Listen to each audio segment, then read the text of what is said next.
WHOOBAZOO, that's whoobazoo.com. WHOOBAZOO.com. But we do have a guest in the studio tonight. Our guest is driver of the number 13 truck for ThorSport Motorsports, with support from LA Hot Sauce, Carolina Nut Company, Myatt Snider. Myatt, pleased to have you in the studio with us tonight. How are you this evening? Well, I'm happy to be representing the Ford Performance drivers after such a good weekend, with Clint Boyer winning and Harvick running second. It was kind of the perfect storm.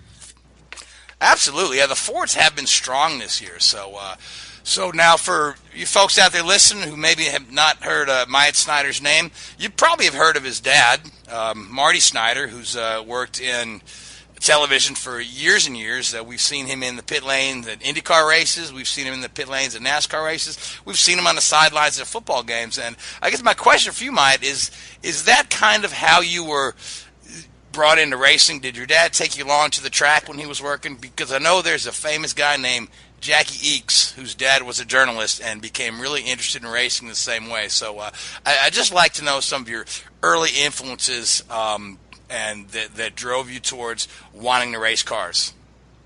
He actually, he being that he worked in motorsports for so long, I was always around it.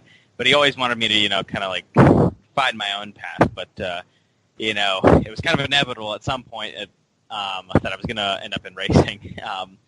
So it happened around the time when I was in just before middle school, and I just wanted to try it out. And when you're that old, it's something that you just do for fun.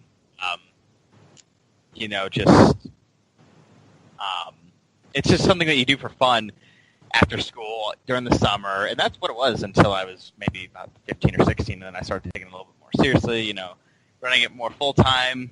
And then I started, I moved up to Legends Cars, I think, when I was 17 or 16, and then moved up to late models when I was 18. Then ARCA a couple years later when I was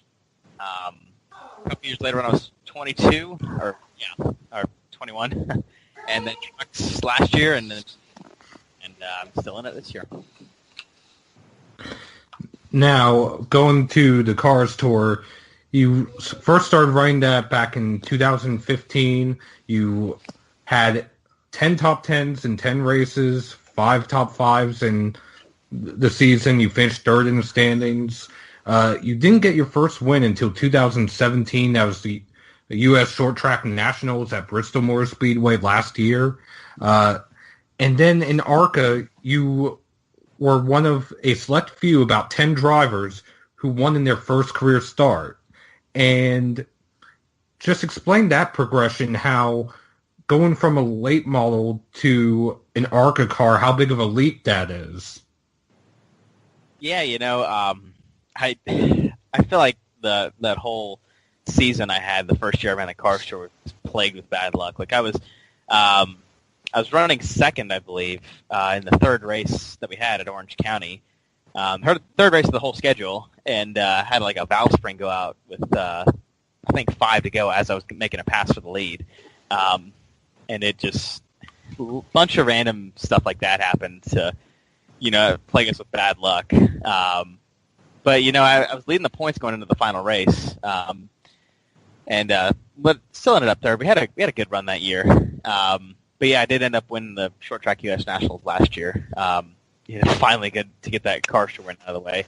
And then, I was, for the ARCA stuff, I was actually kind of worried that I wasn't going to make like a proper transition like to it. Like I kind of struggled in the test.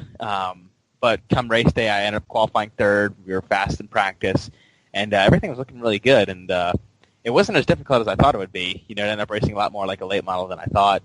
Had a lot of grip. It was a lot of fun. Hot, slick. Toledo's a blast. And, to get the win in your first ARCA start, you join that elite club. It's something special. And since then, you've moved up to the Truck Series. You ran part-time last year with Kyle Busch. This year, you're running full-time with ThorSport Racing.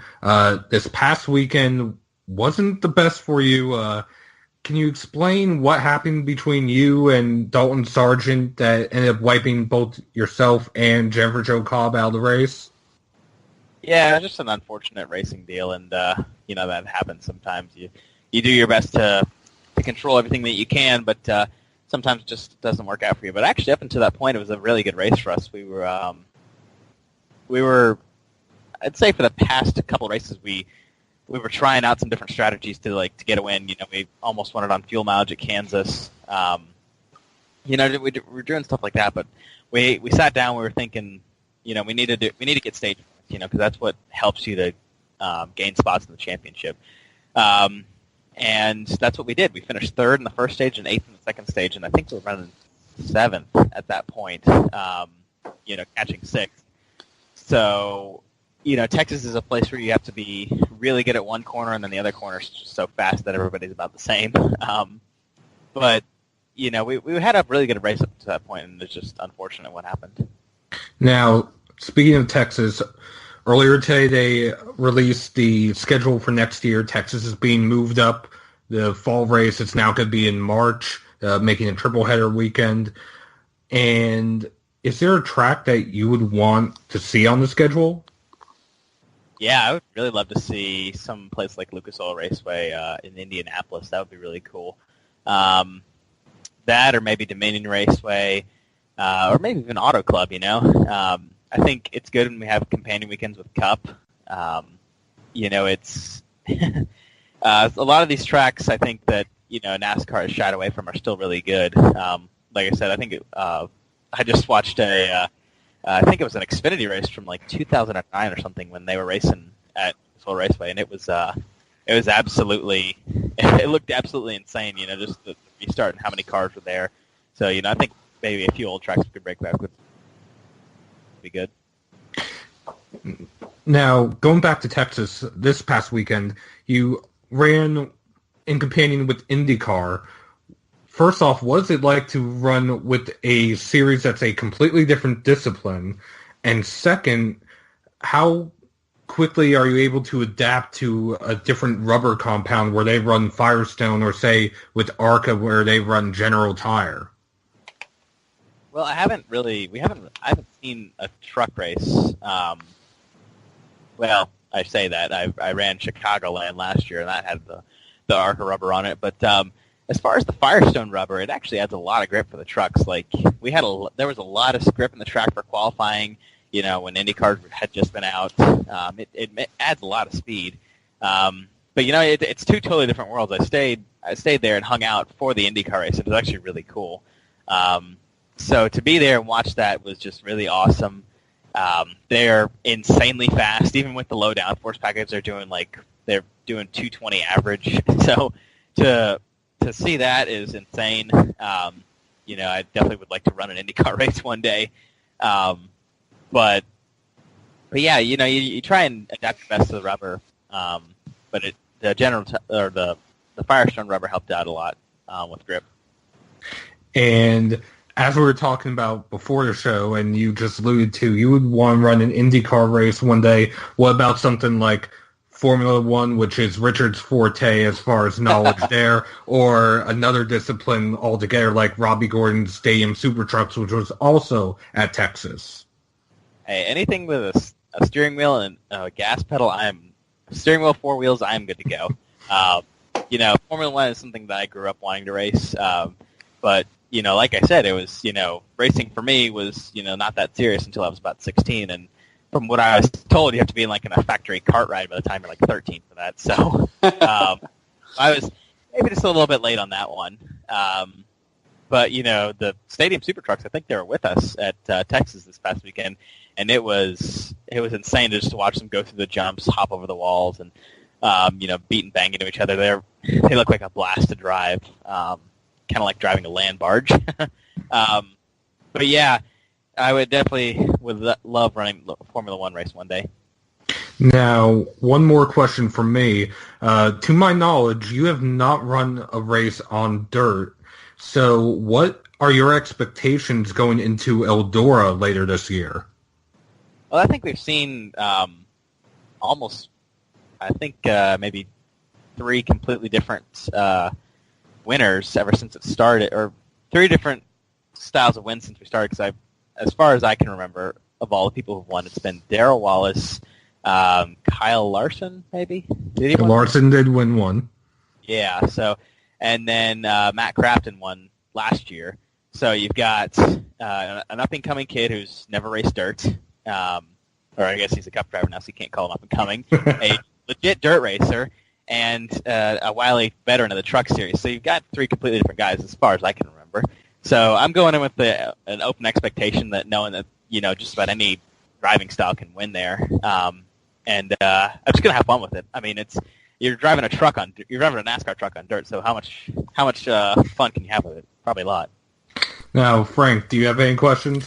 Yeah, I'm just looking at the truck schedule. So this is your first full season in the truck series, and we're talking about different tracks. And the trucks, the Eldora's out there. Obviously you've got like Pocono, which is an interesting track, and then Martinsville, which is the total opposite.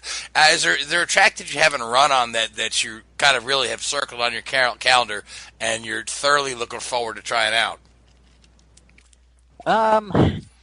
I would say Canadian Tire Park, Mosport. I always loved road courses, and I've been kind of starved of it, for a long time. The last time I ran a road course was in a Legends car. But being able to go up to Canada, I have family up there, and being able to run a road course in a big, heavy stock car is, something that you look forward to. It's a blast. You kind of sling them around the track, and you have a lot of fun. And of course, Eldora too. That one's going to be a blast. All these tracks are fun, and they're great to go to. Now, Richard, I'd like to bring you into the conversation here. So, Richard, you've got a question? Yeah. How's it going? That's great. Great. Good. That's your whole question? Yeah. A beer. There you go. No. So, hello. Yeah. No. Yeah. So my question is, I guess it's more. We discuss it a lot when it comes to the Xfinity series, but you do see it in the truck series. What's your opinion on, when you get some of the cup drivers stepping down into a truck, is that something you learn from them, or do you feel that sometimes they take the attention away from the guys that probably deserve it, who are the regular runners? I've seen a million different theories on how to deal with this, but the thing is, you think back to the early 2000s, and cup drivers, there would be 20 of them in an Xfinity race, and nobody batted an eye. I think one thing they're doing now is that they're running, they're running cup level equipment, which definitely, or not cup level equipment, but Xfinity teams that are basically based on the cup team. So that definitely, maybe gives them a leg up a bit. But I think it's a good thing, honestly, because you get to run against a really experienced person. You learn from them every time. Every time Kyle Busch is on the track, I'm wondering what he's doing and why he's doing it. And he obviously runs a lot of truck races. He's the only cup driver who really does anymore. But any time that I can, learn from him, I think it's good for me personally. Yeah. Yeah, I mean, it's one of these sort of debates that's been going on so much lately, especially, Kyle Busch is probably the prime example. He turns up in an Xfinity car, and you are pretty much sort of fighting for second a lot of the time out there. But it does get the attention on the series, I guess, and it's good for the sponsors and it's good for the TV coverage as well. Yeah, absolutely. Anytime you can add broadcast value to a sport, especially some of the lower series that may not have as good a viewership as Cup, it's helpful. I think have it. As much as people like to complain about it, it does help the sport. It brings more attention to the younger drivers. While the guy may win, if you're battling for the lead with that guy, that Cup driver, then you're going to get a lot more notoriety than you would if you had just finished second to a series regular. Oh yeah. Now, the next race for you is this weekend at Iowa. Ford has never won in the truck series at Iowa. With you mentioning earlier the dominance of Ford performance in the Cup series, they've been running well in the Xfinity series. Is there just something missing in the truck series for you and your team? Well, you got to think. we just switched to Ford this year, so we're trying to figure it out. Everybody's trying to figure out this whole Ilmore motor, spec motor. It's a little bit of a different ball game this year. But I think ThorSport has done a really good job at adapting, especially for how late that they transitioned to being a Ford team. I've seen a lot of great work from them, and we've actually been close quite a few times. Ben had a really good truck at Martinsville. I had a really good truck at Vegas. Matt had a really good truck at Atlanta. I think he ran like third. And Grant's been close a few times. So we've all been close. It's just we just need that one little bit of luck or things to go our way, and I think one of us will be in victory lane pretty soon. So, Myatt, are you ever spooked with the fact that you run the number 13? I mean, number 13 is, been considered unlucky in auto racing. It was actually banned in IndyCar racing for years and years. It was never used in Formula One. It was used very infrequently in NASCAR, and I think the stat is the only guy that ever won a cup-level race with the number 13 was Johnny Rutherford back in the 60s at a qualifier for Daytona. So, are you superstitious at all? Do you like the number? Was it that number by design, or is it just something that you could care less about? I don't have any problems with it. It with the black font on it and everything, it actually kind of looks pretty cool. I enjoy running it, and I wasn't going to go and tell ThorSport, we can't run that, It's if you're putting me in the car, put whatever number you want. Exactly. No, I enjoy it. I try not to stay superstitious, but I think you make your own luck sometimes. Absolutely. So now you've mentioned that you really enjoy road racing. Now, where did you have a chance to do some road racing early on? What, in shifter karts or what other kind of disciplines did you race early on that you had a chance to do some road racing? I actually made a lot of my road course starts in Legends Car, the infield road course in Charlotte Motor Speedway. That was my first win in a Legends car on a road course. So being able to run those is a lot of fun. But like I said, I've been kind of starved of road courses for a while now. So finally be able to go back in a stock car is something that I've been looking forward to for a long time. Yeah, that'll be fun. I mean, that every time I see stock cars on a road course, and I remember the first time I ever saw them, and it was sometime in the early 90s, I was just flipping channels. I'm like, what is this? It looks like NASCAR, but they're at Sonoma. And Mark Martin flipped his car over and jumped out and grabbed his crew guys to flip it back and got back in the race. I'm like, wow, this has got some entertainment value to it. So, yeah. So, Myatt, where can our listeners find you on social media? In case they want to kind of follow up with your career and see how things are progressing. Well, I've got Twitter, Instagram, Snapchat, all that good stuff. It's basically the same on everything except Instagram. It's at Myatt Snider for most everything except Instagram, which is Myatt_Snider. So you can follow me on that everywhere. I try and stay pretty active. I do giveaways decently often. And follow my sponsors too. Hot Sauce in the Carolina Nut Company. Now, where are you racing next? Was it Iowa? Is that correct? We got Iowa, then Gateway, and then Kentucky. Yeah. Kentucky, yeah. All right. Well, Seth and I will be at Kentucky, so we'll try to track you down in the garage and say hi and see how you're doing. So we wish you the best of luck, and we wish the ThorSport team best of luck in that number 13 Ford. So thanks again for coming on with us. We really appreciate it. You sound like a really enthusiastic young man who enjoys racing, and I think it's just fantastic that you get to do what you love. So, good night for now. We'd love to have you back on the show later in the season to talk about your first truck win when that happens at Canadian Tire Park. How's that sound? That sounds like a plan.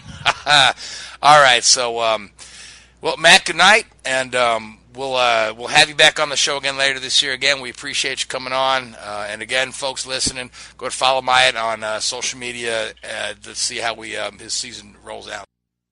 Who?